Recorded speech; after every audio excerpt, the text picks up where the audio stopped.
Shalom, selamat pagi Bapak Ibu, Saudara dan Saudari, jemaat maupun simpatisan yang dikasihi Tuhan Yesus. Majelis Jemaat GKI Cikarang mengucapkan selamat beribadah pada kebaktian Minggu tanggal 27 September 2020 yang diadakan secara online. Sebelum kebaktian dimulai, kami akan menyampaikan beberapa warta sebagai berikut. Yang pertama, kebaktian online hari ini akan dilayani oleh Pendeta Omo Hasim. Yang kedua, ibadah online. Mempertimbangkan kondisi saat ini, di mana penyebaran virus corona di Kabupaten Bekasi, khususnya di sekitar Cikarang masih tinggi, maka Majelis Jemaat melalui persidangan Majelis Jemaat Minggu 16 Agustus 2020 memutuskan menunda untuk mengadakan kebaktian umum hari Minggu, kebaktian sekolah Minggu, kebaktian tunas remaja, dan kebaktian remaja di gedung gereja sampai dengan tanggal 30 September 2020. Penundaan kebaktian ini juga berlaku bagi pos jemaat CIC dan persekutuan GKI di Kerawang.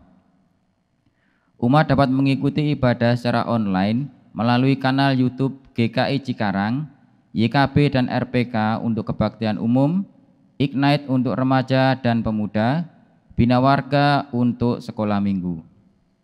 Yang ketiga, Bulan Keluarga 2020. Bulan Keluarga 2020 GKI Cikarang akan mengambil tema Keluarga Beriman dalam Era Digital. Tema dalam kebaktian minggu akan disesuaikan dengan tema Bulan Keluarga. Dalam Bulan Keluarga ini juga akan dilaksanakan kegiatan PAW gabungan pada tanggal 3 Oktober 2020 dan webinar dengan tema pengembangan kreativitas ekonomi mandiri yang akan dilaksanakan pada tanggal 17 Oktober 2020. Kegiatan Bulan Keluarga selengkapnya dapat dibaca di Warta Jemaat. Warta yang keempat, Perjamuan Kudus. GKI Cikarang akan melaksanakan Perjamuan Kudus pada hari Minggu 4 Oktober 2020 melalui ibadah live streaming. Tata cara dan teknis pelaksanaan akan disampaikan dalam Warta Jemaat atau informasi melalui grup WA wilayah oleh Korwil dan Penatua Pendamping Wilayah. Salam damai bagi saudara semua. GKI Cikarang biasanya melayangkan perjamuan kudus 4 kali dalam setahun. Di awal tahun, di Jumat Agung, di pertengahan tahun bulan Juli, dan di bulan Oktober. Pada tahun ini, perayaan perjamuan kudus pada bulan Maret dan Juli tidak dapat dilayangkan karena pandemi COVID-19. Oleh karena itu, bertepatan dengan Hari Perjamuan Kudus Sedunia dan Hari Pekabaran Injil di Indonesia pada bulan Oktober, Majelis Jemaat akan melayangkan perjamuan kudus pada hari Minggu tanggal 4 Oktober melalui kebaktian live streaming pada jam 10 pagi dan jam 5 sore. Majelis Jemaat mengundang saudara dan para simpatisan gereja untuk ikut serta merayakannya di rumah masing-masing. Karena ini saudara yang pertama kali dilakukan, kami akan menyampaikan beberapa hal yang perlu dipersiapkan oleh saudara dan keluarga. Sesuai tata gereja Kristen Indonesia, perjamuan kudus diperuntukkan bagi saudara yang sudah menerima baptis dewasa dan sidi atau pengakuan percaya, serta yang tidak berada dalam penggembalaan khusus. Dengan demikian, saudara, diharapkan orang tua tidak memberikan roti dan air anggur perjamuan pada putra-putrinya yang belum menerima baptis dewasa dan sidi. Yang kedua, umat mempersiapkan roti yang sudah dipotong-potong kecil dan air anggur secukupnya, yang nantinya akan dipergunakan dalam perjamuan kudus sesuai dengan kebutuhan keluarga masing-masing. Sebagai pengganti simbol roti, umat dapat menggunakan umbi-umbian atau biskuit yang sudah dipotong kecil-kecil. Dan sebagai pengganti simbol air anggur, umat dapat menggunakan air teh atau air putih secukupnya sesuai dengan kebutuhan keluarga masing-masing. Roti dan air anggur, saudara, sebaiknya sudah dipersiapkan di meja sebelum ibadah live streaming dimulai. Pada ibadah dan pelayanan perjamuan kudus melalui live streaming, pelayan ibadah akan memandu saudara merayakan perjamuan kudus sesuai liturgi perjamuan.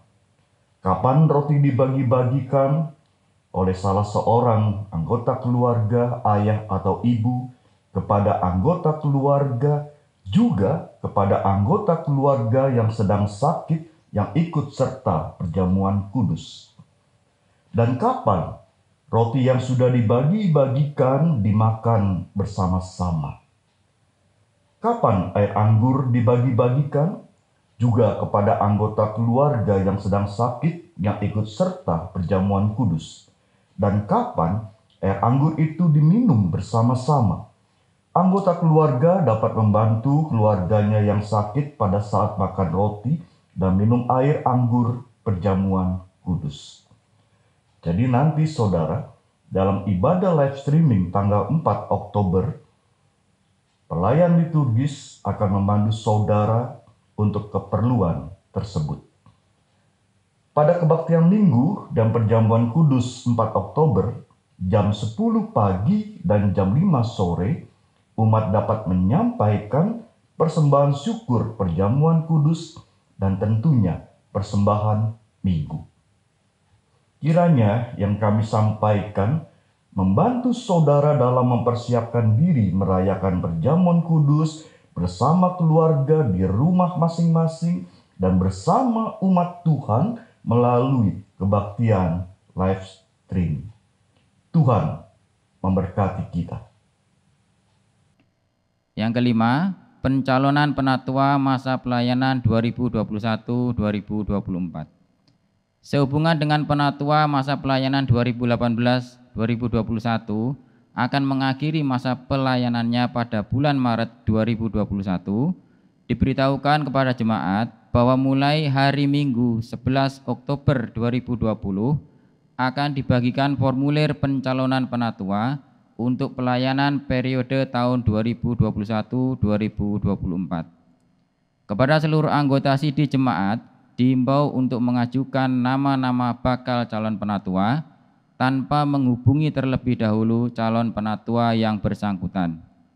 Batas akhir pengembalian formulir pencalonan penatua pada hari Minggu 25 Oktober 2020.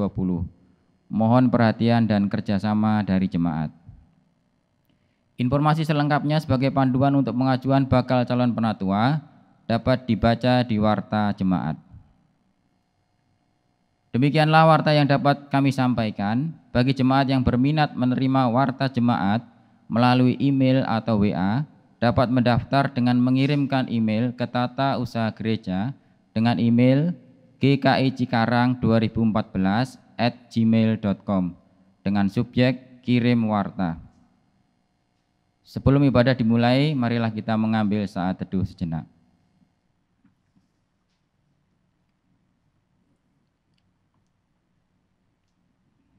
Saat teduh selesai. Amin.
Kebaktian ini berlangsung dengan satu pengakuan bahwa pertolongan kita ada di dalam nama Allah Bapa, Putra, dan Roh Kudus.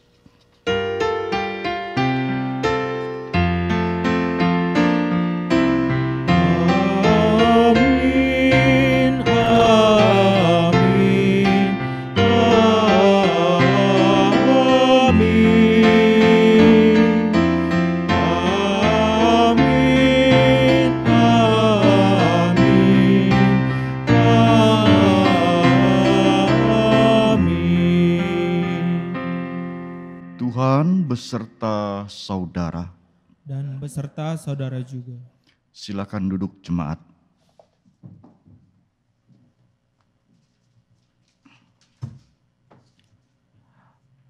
Umat Tuhan, di dalam keseharian hidup sering kali kita mengalami kekecewaan. Entahkah itu kepada teman, saudara, situasi, keadaan, bahkan kepada pemerintah ataupun kepada pemimpin agama. Akibatnya timbullah berbagai sikap. Ada yang menyikapi dengan cara kekerasan dan ada yang menyikapi dengan menyalahkan. Menyalahkan adalah kecenderungan manusia sejak awal, sejak pertama kali manusia jatuh dalam dosa. Tema hari ini adalah mentalitas menyalahkan. Kita akan belajar untuk tidak menghakimi orang lain, menyalahkan keadaan, ataupun kesusahan yang kita alami, melainkan bersedia hidup bertanggung jawab untuk terus berkarya bagi Tuhan dan percaya pada keadilan Tuhan. Firman Tuhan di dalam Roma 2 ayat 1 demikian. Karena itu, hai manusia, siapapun juga engkau yang menghakimi orang lain, engkau sendiri tidak bebas dari salah, sebab dalam menghakimi orang lain, engkau menghakimi dirimu sendiri. Karena engkau yang menghakimi orang lain melakukan hal-hal yang sama.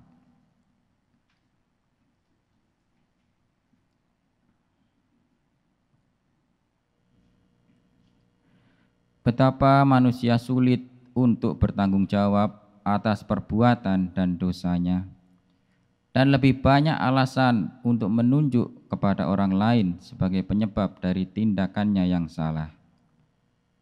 Banyak di antara kita lebih memilih untuk terus menyalahkan orang lain, keadaan, bahkan menyalahkan Tuhan, sehingga kita tidak punya banyak waktu dan tenaga untuk mengerjakan keselamatan.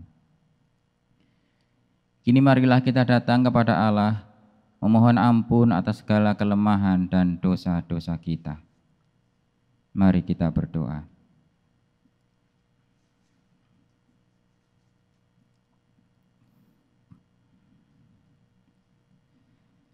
Ya Tuhan Allah Bapa Surgawi, kami datang ke hadirat-Mu. Kami mohon ampun atas segala dosa kami yang sering kali menyalahkan Tuhan, menyalahkan situasi dan menyalahkan orang lain. Kami tidak menyadari bahwa diri kami ini banyak kekurangan dan keterbatasan. Kami sering kali melihat dan menganggap orang lain itu tidak benar, tanpa kami sadari bahwa sesungguhnya banyak pelanggaran yang sudah kami perbuat di hadapan-Mu. Oleh karena itu, ampunilah kami ini ya Tuhan. Di dalam nama Tuhan Yesus kami berdoa dan mohon ampun. Amin.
menyalahkan orang lain tidak akan membuat diri kita menjadi lebih baik ataupun berkenan kepada Tuhan. Akan tetapi, pertobatanlah yang membuat seseorang diperkenan Tuhan, hidupnya disempurnakan dan diselamatkan. Firman Tuhan di dalam Yohanes 5 ayat 27 dan 29a berbunyi demikian.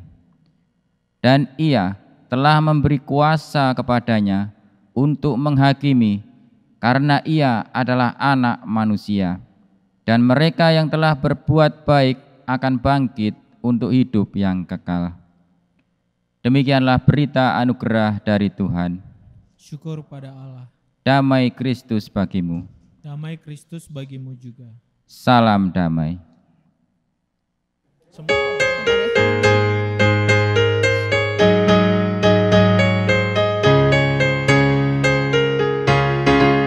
Semua orang inginkan kebenaran, berada di pihaknya. Namun sedikit yang sungguh mau berada di pihak kebenaran.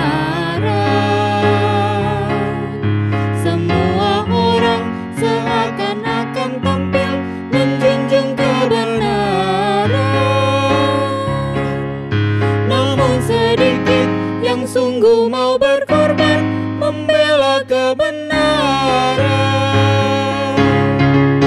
Kata pemazmur, semua manusia tak dapat diandalkan. Hampir semua perkataannya bohong dan sulit dipercaya. Tiada lagi kebenaran sejati yang mudah dijumpai. Hanyalah Yesus, terang dan kebenaran dan jalan keselamatan. Saudara, sebelum kita membaca Alkitab dan merenungkan firman Tuhan, mari kita berdoa. Bapa di sorga, terima kasih atas kesempatan yang baik. Di dalam ibadah ini kami akan membaca Alkitab dan merenungkan firman Tuhan. Kiranya Roh Kudus Tuhan bekerja agar pelayanan pemberitaan firman Tuhan ini berlangsung dengan baik dan semua pemberitaan menjadi kemuliaan bagi nama Tuhan serta membangun kehidupan iman kami. Berkati hamba-Mu, berkati umat-Mu. Dalam nama Tuhan kami Yesus, inilah doa kami. Amin. Bacaan Injil diambil dari Matius 21 ayat 23 sampai dengan 32.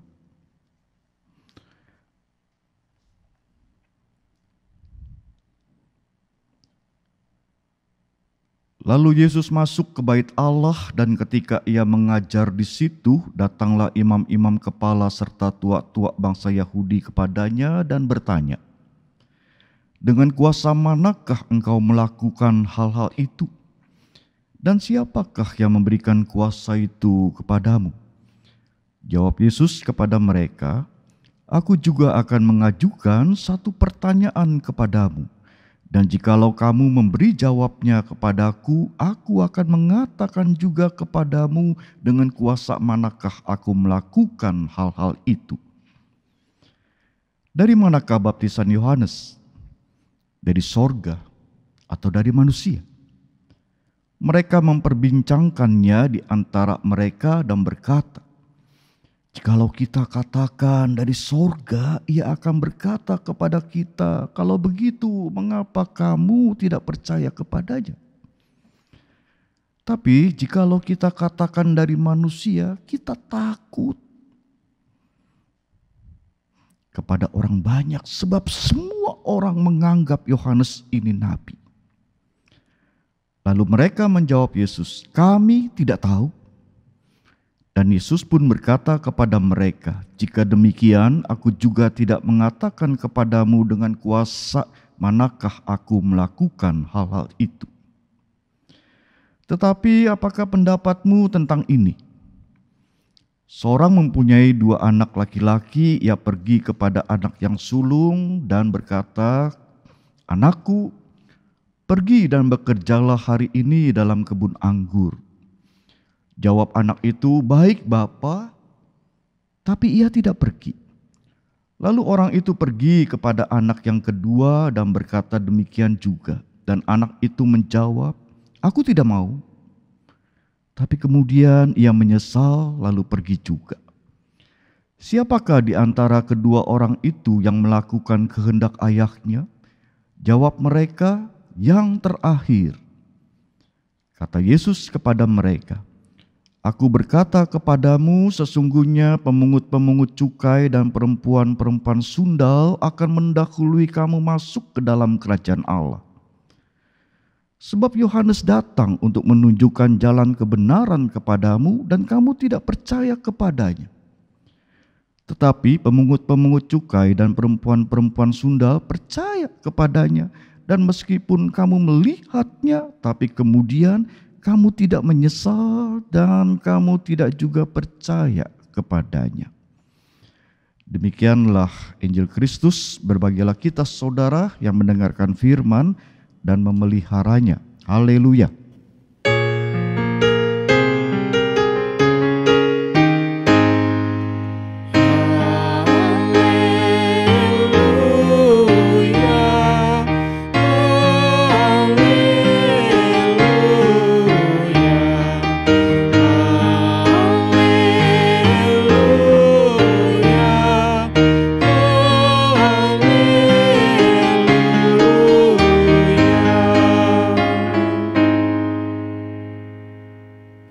Matius, penulis Injil, adalah seorang pemungut cukai di Kapernaum yang dipanggil Yesus dan dijadikan sebagai muridnya.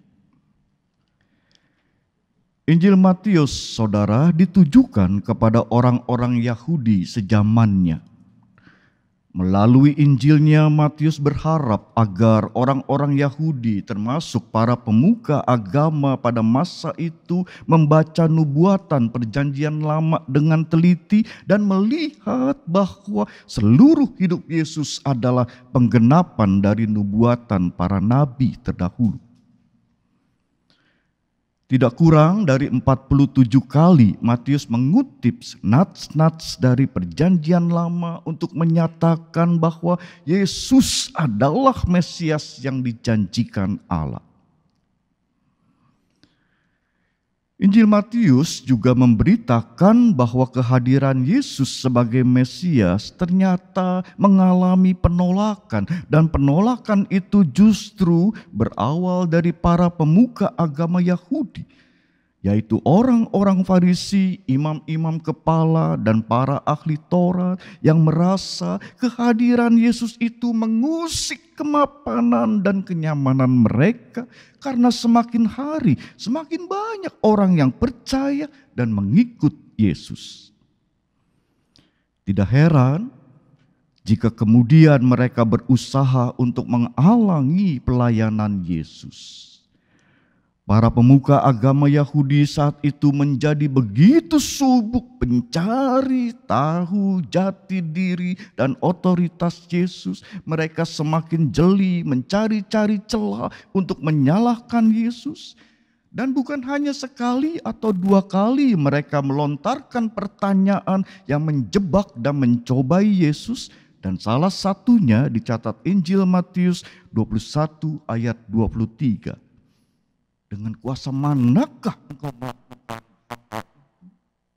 Dan dari siapa kuasa? Sudah. Bagaimana respon Yesus terhadap pertanyaan yang mencobai atau menjebak ini? Yesus merespon pertanyaan itu dengan mengajukan satu pertanyaan kepadamu, dan jikalau kamu menjawabnya, aku akan mengatakan juga kepadamu dengan kuasa manakah aku melakukan hal-hal itu. Dan aku bertanya sekarang, dari manakah baptisan Yohanes? Dari sorga atau dari manusia? Kalau kamu bisa menjawab, aku akan menjawab juga pertanyaanmu. Terkesan saudara, para pemuka agama itu tidak siap menghadapi pertanyaan balik dari Yesus, sehingga mereka harus berdiskusi mencari jawaban yang tidak beresiko terhadap kenyamanan mereka. Jika kita katakan dari sorga, maka Yesus akan berkata, mengapa kita tidak mempercayainya? Tapi jika kita mengatakan baptisan Yohanes itu dari manusia, kita takut kepada orang banyak ini karena mereka menganggap Yohanes adalah nabi. Lalu mereka sepakat, demi menghindari resiko, mereka pun berkata, kami tidak tahu. Saudara, dialog sekitar kuasa Yesus selesai. Tapi Yesus melanjutkan dialog dengan menyampaikan pengajarannya melalui sebuah perumpamaan. Dikisahkan di situ anak sulung menjawab ya perintah bekerja di ladang bapaknya, namun ia tidak melakukan itu. Sementara anak bungsu yang mendapatkan perintah yang sama mengatakan tidak atau menolak, namun kemudian ia menyesal dan melakukan perintah bapaknya itu. Lalu di akhir perumpamaan Yesus mengajukan sebuah pertanyaan yang sederhana saja. Siapakah di antara kedua orang itu yang melakukan kehendak ayahnya? Para pemuka agama menjawab yang terakhir. Dari jawaban ini, kemudian Yesus menjelaskan tentang siapa yang disebut layak mendapatkan bagian di dalam kerajaan Allah. Sesungguhnya pemungut cukai dan para perempuan sundal akan mendahului kamu masuk ke dalam kerajaan Allah. Sebab Yohanes datang menunjukkan jalan kebenaran kepadamu dan kamu tidak percaya kepadanya. Namun pemungut cukai dan para perempuan sundal ini percaya. Lalu meskipun kamu melihatnya, kamu tidak menyesal dan kamu tidak juga percaya kepadanya. Kalau kita cermati saudara penjelasan Yesus ini,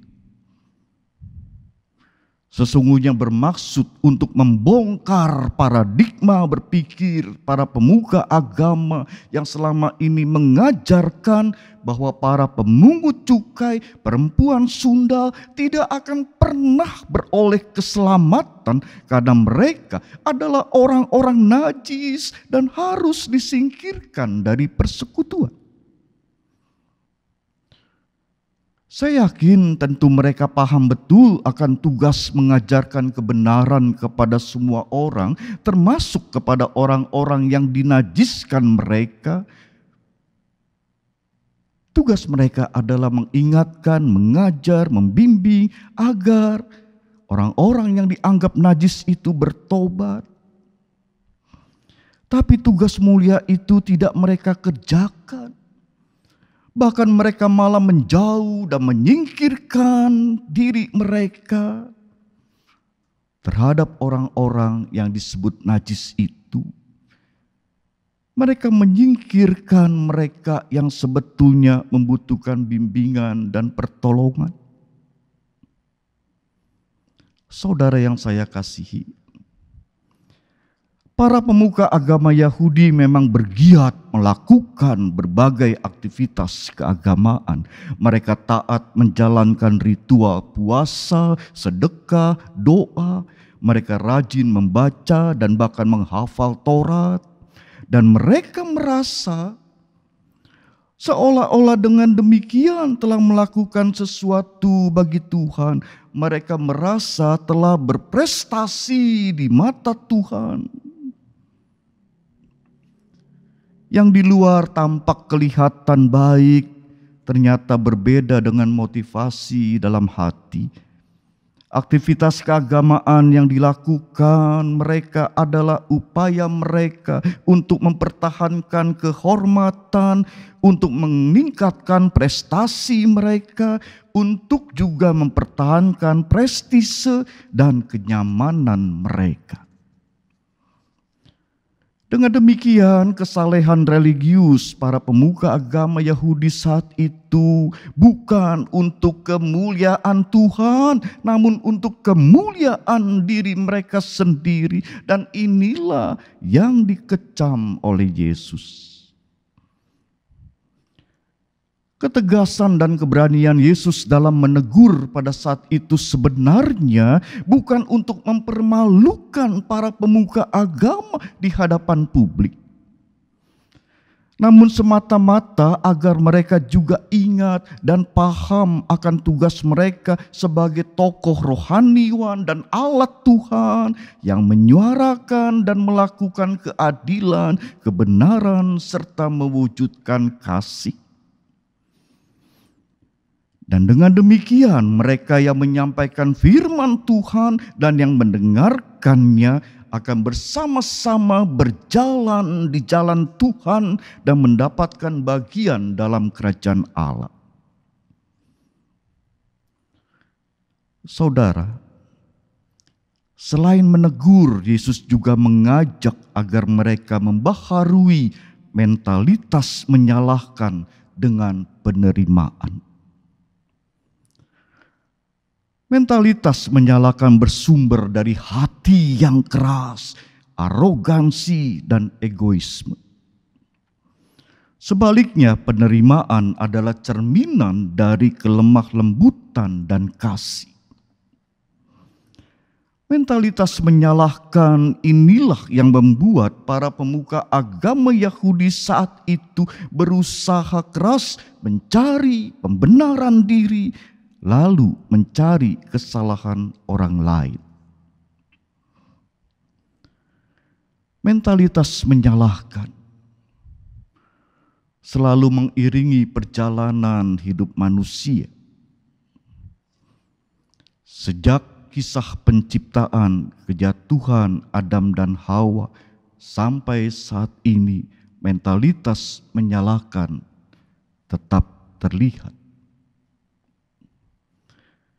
Kebiasaan menyalahkan tidak membuat diri kita menjadi lebih baik. Kebiasaan menyalahkan hanya membuang dan menyia-nyiakan energi yang tidak bisa mengubah keadaan. Mentalitas menyalahkan membawa kita pada jalan buntu. Oleh karena itu, Yesus menunjukkan jalan lain, jalan yang lebih mulia dan luhur, jalan yang Tuhan Yesus tunjukkan dan peragakan di dalam kata dan tindakannya adalah jalan kerendahan hati. Jika pikiran manusia memilih untuk menyalahkan dan menghakimi, Kristus lebih memilih menasehati, mengasihi, memulihkan, dan menyelamatkan. Jika perasaan manusia selalu fokus pada dirinya sendiri, Kristus justru menganggap keselamatan kita lebih utama daripada dirinya sendiri, sehingga ia rela mengorbankan diri untuk keselamatan umat manusia. Itulah jalan kerendahan hati. Kerendahan hati bukanlah sebuah sikap tubuh yang merendah-rendah. Di dalam banyak budaya, sikap merendahkan tubuh dianggap sebagai kerendahan hati. Sesungguhnya kerendahan hati bukanlah sikap tubuh, melainkan sikap hati. Kerendahan hati adalah kesediaan untuk menempatkan diri sejajar dengan yang lain, menerima dan menghargai orang, serta sedia melihat keistimewaan orang lain. Dan saudara, kerendahan hati bukan suatu kelemahan, tetapi mencerminkan kematangan pribadi seseorang. Orang yang rendah hati tahu kekuatan dan kelemahannya, namun baginya tidaklah penting untuk menonjolkan kekuatan dan keistimewaannya. Karena yang penting bagi orang yang rendah hati adalah bagaimana saya dapat menolong orang lain mengembangkan dirinya, sehingga akan lebih banyak lagi orang yang dapat melakukan apa yang baik bagi sesama dan Tuhan. Kerendahan hati saudara membuka ruang untuk kita lebih mendekat kepada Tuhan dan mendekat kepada orang lain. Firman Tuhan dalam Mazmur 25 mengatakan, Tuhan berkenan kepada orang-orang yang rendah hati, yang mau mengangkat jiwanya dan percaya kepada Tuhan. Mari saudara, kita memilih jalan yang sudah Kristus peragakan, jalan kerendahan hati, lebih mau introspeksi diri, melihat kelemahan sendiri, ketimbang menyalahkan orang lain. Tuhan memberkati. Amin.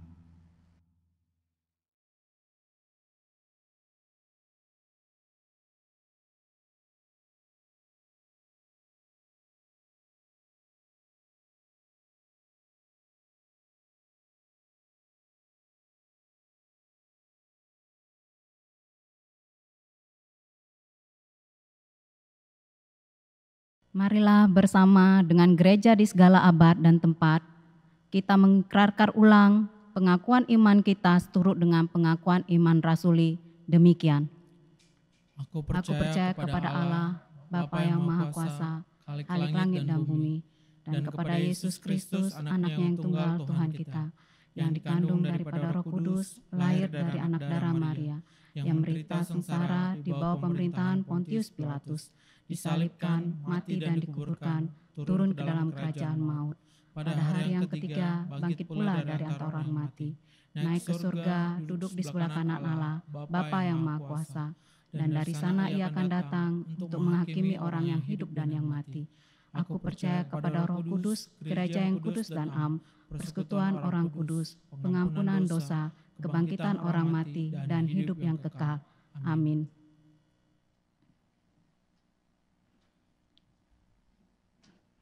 Persiapan perjamuan kudus. Pada hari Minggu, tanggal 4 Oktober 2020, kita akan merayakan perjamuan kudus. Untuk menyambut dan ikut serta dalam perayaan itu, marilah kita mempersiapkan diri bersama-sama. Pada perjamuan malam terakhir, Kristus menghendaki kita merayakan perjamuan kudus untuk mengenangnya. Mengenang Kristus berarti mengalami kehadirannya, seperti murid-muridnya dahulu mengalami kehadirannya bersama mereka. Mengenang Kristus juga berarti menyadari secara pribadi seluruh kehidupan Kristus yang diberikannya bagi keselamatan dunia. Sejak ia lahir, melayani, menderita sengsara, mati, dibangkitkan, dan dimuliakan di sorga. Marilah kita merenungkan. Apakah saudara benar-benar rindu untuk berjumpa secara pribadi dengan Kristus, untuk mengalami kasih, kuasa, dan kebenarannya yang membaharui hidup saudara? Apakah saudara menghayati bahwa seluruh kehidupan dan karya Kristus, yaitu kelahirannya, pelayanannya, penderitaannya, kematiannya, kebangkitannya, kenaikannya ke surga, sampai kedatangannya kembali, terkait erat dengan kehidupan saudara?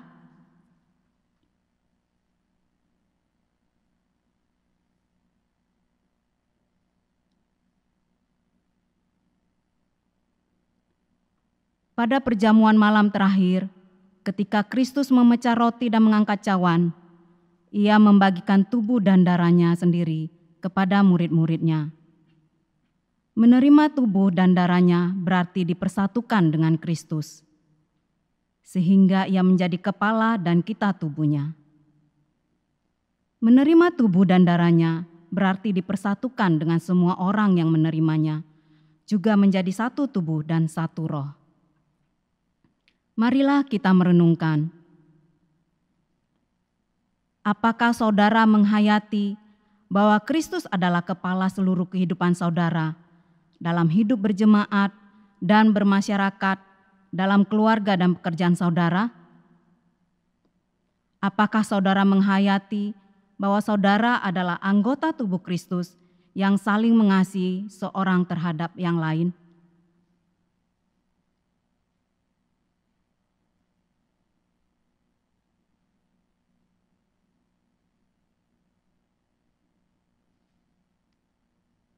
Ketika kita bersatu dengan Kristus, roti hidup yang dipecah-pecahkan bagi dunia ini, kita pun dipersatukan dalam kematian dan kebangkitan Kristus.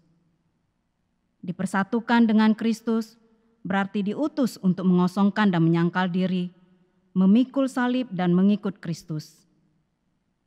Dipersatukan dengan Kristus berarti diutus untuk memberi hidup kita demi keselamatan dunia. Marilah kita merenungkan. Apakah dalam persekutuan dengan Kristus, saudara mau berkorban dan menjadi berkat bagi sesama saudara? Apakah saudara menyadari bahwa sebagai anggota tubuh Kristus di tengah dunia, saudara menjadi mata dan telinga bagi Kristus yang melihat dan mendengarkan, serta peduli terhadap kebutuhan dan masalah sesama saudara? Sudahkah saudara menjadi mulut bagi Kristus yang menyuarakan kebenaran dan keadilan dalam lingkungan saudara? Sudahkah saudara menjadi tangan bagi Kristus yang berkarya memperjuangkan damai sejahtera di muka bumi?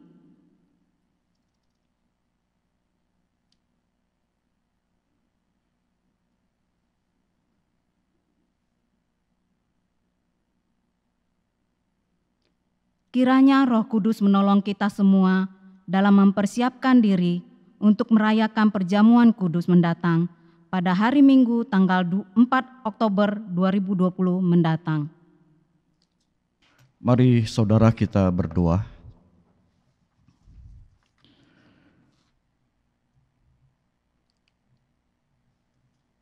Bapa, terima kasih atas berita firman Tuhan yang mengajak kami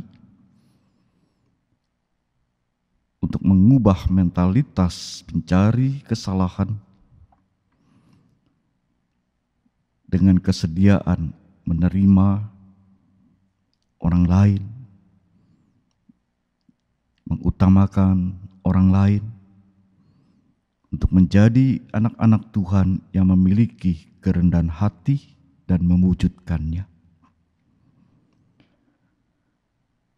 Pada saat ini kami ingin menyampaikan doa dan harapan kami.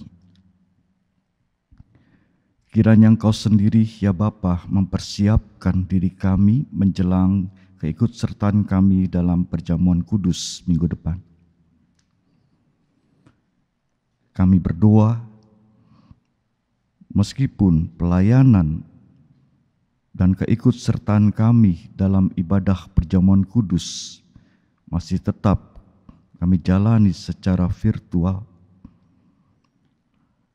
Kami berdoa kiranya ya Bapa di sorga Engkau berkati pelayanan ibadah sakramen perjamuan kudus melalui live streaming dan kami yang ikut ambil bagian di dalamnya, agar kami dapat mengalami persekutuan dengan Kristus dan tetap terpelihara di dalam persekutuan bersama saudara seiman di tengah kehidupan persekutuan gereja.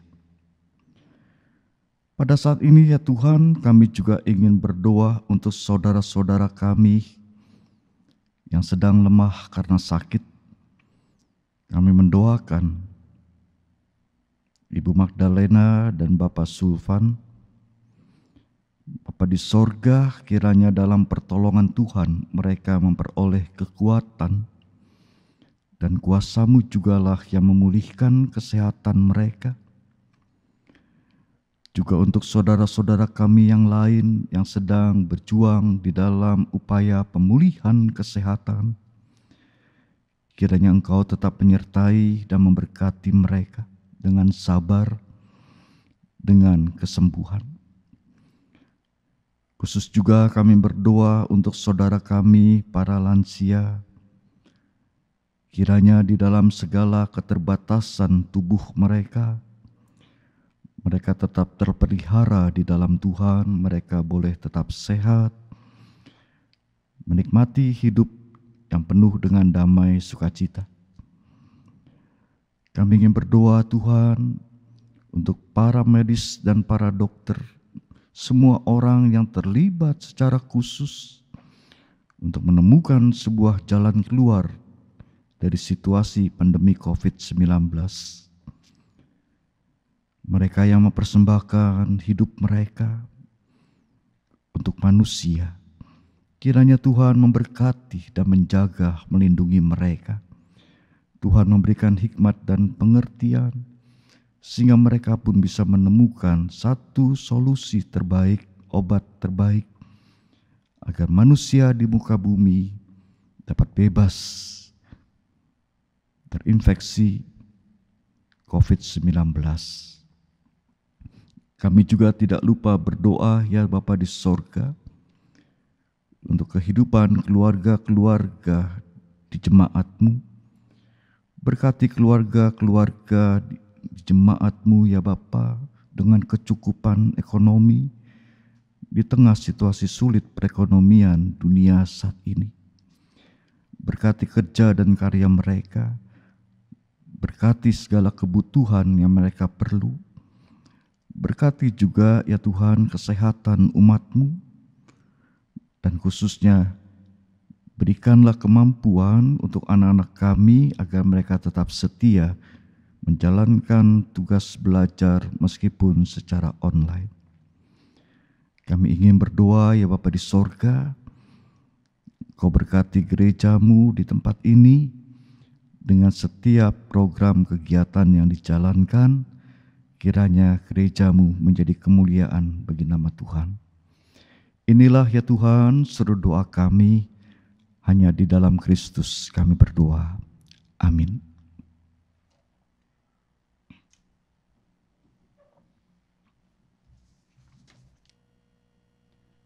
Saudara-saudara terkasih, marilah kita bersyukur bahwa Allah mengundang kita untuk senantiasa hidup dalam pertobatan, yang membuat kita menjauh dari mentalitas menyalahkan. Kini mari kita membawa tanda syukur kita kepada Allah dengan mengingat pesan di dalam Mazmur 138 ayat 1 demikian. Aku hendak bersyukur kepadamu dengan segenap hatiku. Di hadapan para Allah aku akan bermazmur bagimu. Saudara-saudara dapat menyerahkan persembahan dengan mentransfer atau dapat juga dengan memasukkan ke dalam amplop. Dan menyerahkannya nanti pada waktu kebaktian sudah kembali dilaksanakan di gedung gereja seperti sedia kala.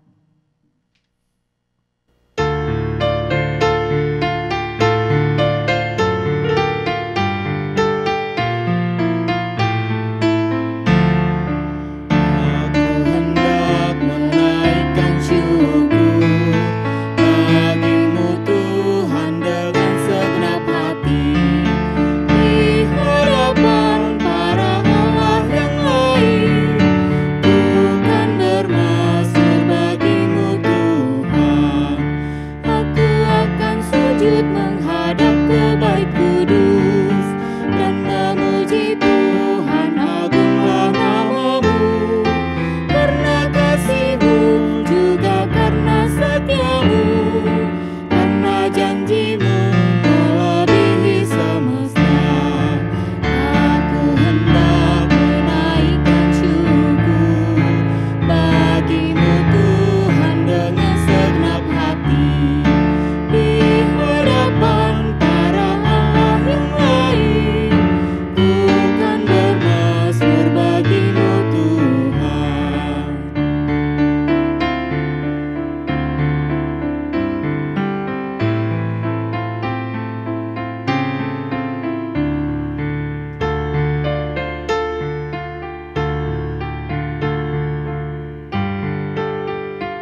Mari kita berdoa.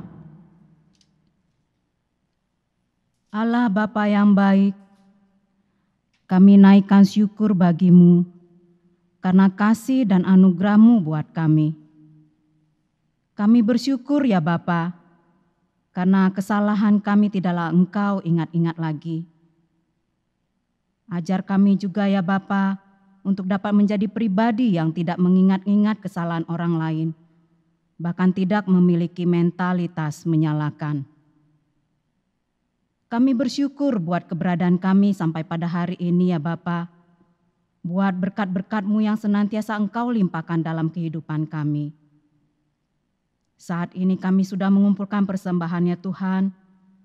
Berkatilah ya Tuhan persembahan kami ini sebagai ungkapan syukur kami. Kiranya Tuhan ini boleh dipergunakan bagi pelebaran kerajaan-Mu di tempat ini. Di dalam nama Yesus Kristus, Tuhan dan Juru Selamat kami sudah bersyukur dan berdoa kepada-Mu. Amin.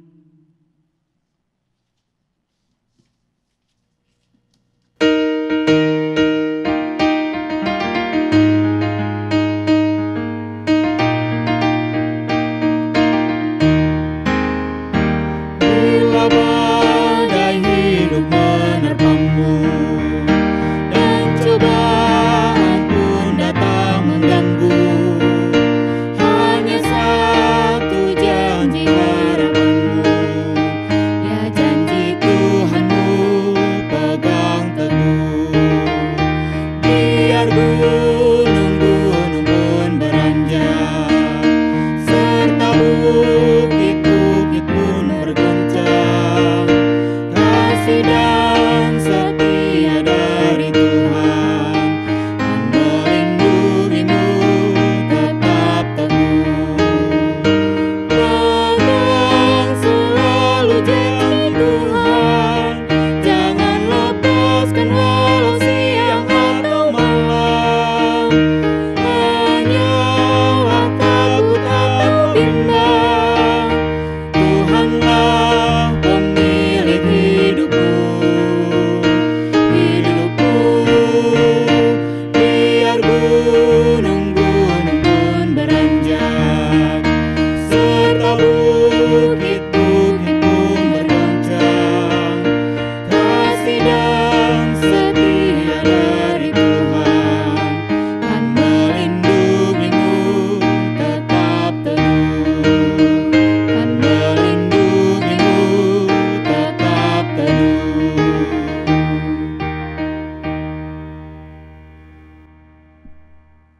Saudara, arahkan hatimu kepada Tuhan. Kami mengarahkan hati kami kepada Tuhan. Jadilah saksi Kristus, Syukur kepada Allah, terpujilah Tuhan. Kini dan selamanya. Masukilah minggu yang baru, dan kiranya hidup kita diiringi berkat dari Tuhan.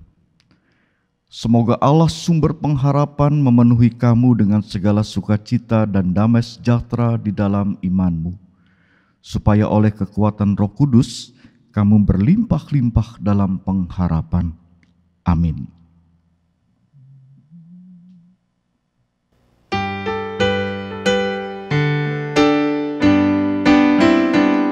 Haleluya, haleluya, haleluya, amin.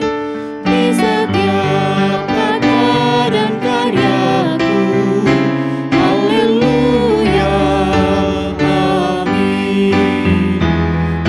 Haleluya, haleluya, haleluya, amin.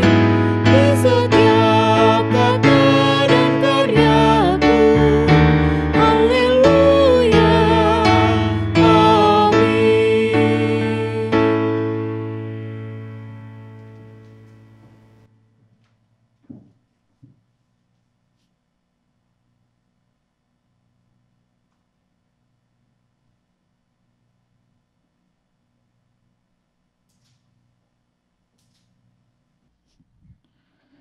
Umat Tuhan, marilah kita mengambil saat teduh.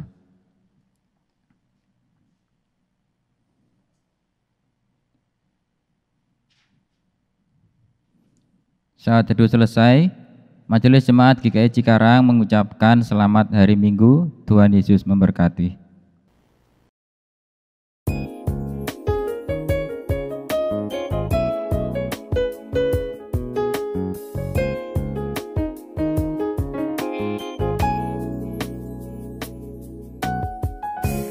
Engkaulah perisaiku saat badai hidup menerpaku. Janjimu di dalamku, pulihkan jiwaku. Ku kan berdiri di tengah badai dengan kekuatan yang kau berikan.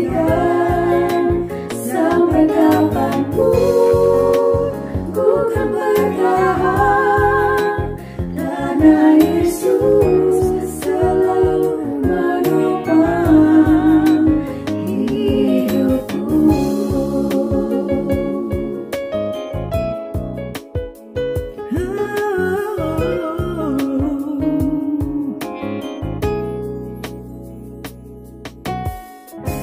Engkaulah perisaiku